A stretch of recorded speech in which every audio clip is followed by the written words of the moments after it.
Thanks a lot for staying with TVC News. In a bid to support and provide help to the internally displaced victims of the recent invasions in Mangu and Riyom local councils, the Living Faith Church Worldwide has donated some relief items to assist in cushioning the victims' pains. Our correspondent in Plateau State, Phonom Joshua, has more. Relief items, mostly food and toiletries, have been given to these internally displaced victims of the recent invasion by militiamen in Mangu and Riyom Council areas of Plateau State. Over 50 villages across Mangu and Riyom local government areas were attacked, and about 30,000 locals have been displaced and now seek refuge at various emergency displaced camps in the area. Support has been sought from both local and international NGOs to help the internally displaced victims overcome the challenges they are passing through in the aftermath of the attacks.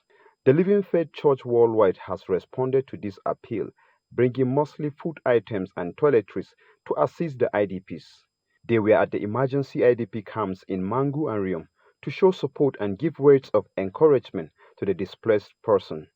The president of the ministry has also, in a show of love and passion, identifying with the people on what they are going through, he has also asked us to give some relief materials, which has been done in kind and cash, ranging from food items, beddings, financial, assistance, paying medical bills, which runs into tens of millions. Members of the Magabul Development Association and representatives of the displaced persons in the camp thanked the donors for their kind gesture. Today we are overwhelmed with this gesture of the Living Faith Church they have manifested what the church or the Bible has said. We are really, really thankful to them. Security is every man's business. Therefore, I am appealing to each and everyone in the community. We must rise to see that we defend ourselves. We are very grateful for that.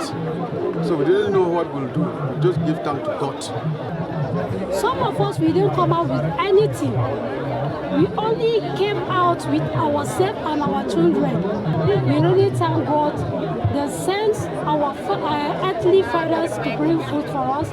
We are grateful. More support is being solicited from well-to-do citizens within and outside the country to help support the victims' rehabilitation process.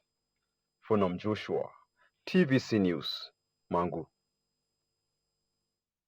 Still talking about the plight of the IDPs in Plateau State following the deadly attacks in some local government areas. I have joining me right now a member of the Humanitarian and Health Committee of the Magavul Development Association, Dr. Daniel Meshach. Thank you for joining us tonight. What do you make of the help that these victims are getting following the attacks in Plateau State? Right. Thank you very much.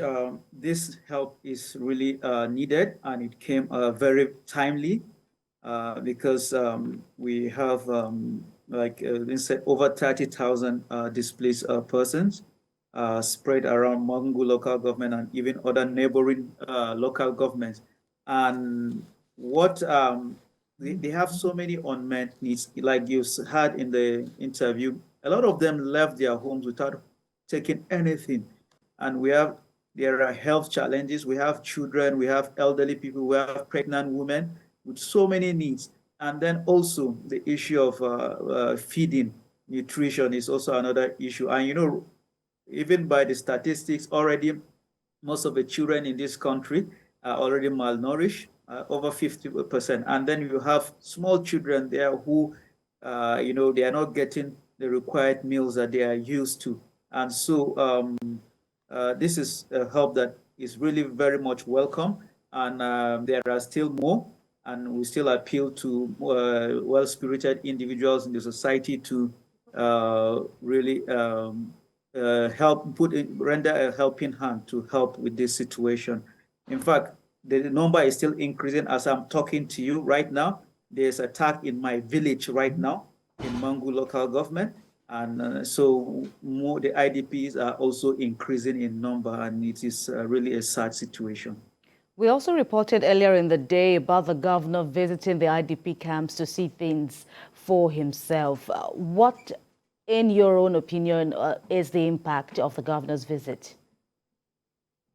Okay, yeah, you see, since this incident started around, I think on the 13th of May, and we've not had any form of support or any even visibility by government until when this the governor was sworn in on the 29th, and then I think on the 31st, that was when he came to visit the IDPs, and it brought a lot of hope. And right now, from the information we had, by tomorrow, we're going to start seeing some sort of response from NEMA.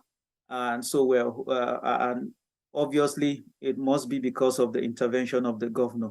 And even prior to then, before he even took over, the governor has sent in some support like mattresses, some foodstuff, and even drugs, because we have also organized all the healthcare personnel of Mogavul extraction have come together and have been rendering some medical services to the IDP in the camps. In fact, it is so sad that some weeks back, we lost about 3 of the IDPs who just came and they slept and didn't wake up. And a lot of them were hypertensive or diabetic, and the rest, they left without their drugs.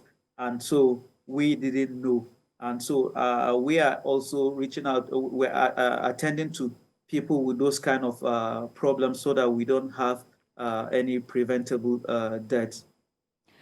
But finally, Dr. Daniel, what will it take to bring about peace in these communities? We've listened to many of them speak and they all want to return home. But what will it take for them to live in peace? Sorry, I didn't get you. I'm asking what it will take for these IDPs to live in peace. Many of them want to return home, but obviously peace is paramount on their minds. So what will it take for peace and security to be enshrined in Plateau State? Okay, so when you look at this situation, people were just living in their homes, their abode, and then they were attacked and chased from their homes. It's not like they were fighting anybody. And so I think the government needs to take this as their responsibility to ensure that they protect the people living in their villages, and so that they will now continue their livelihoods, while also they must also be seen chasing and attack and dealing with the people who are attacking them, because we don't know the reason why they are attacking innocent people in their abode, in their ancestral homes.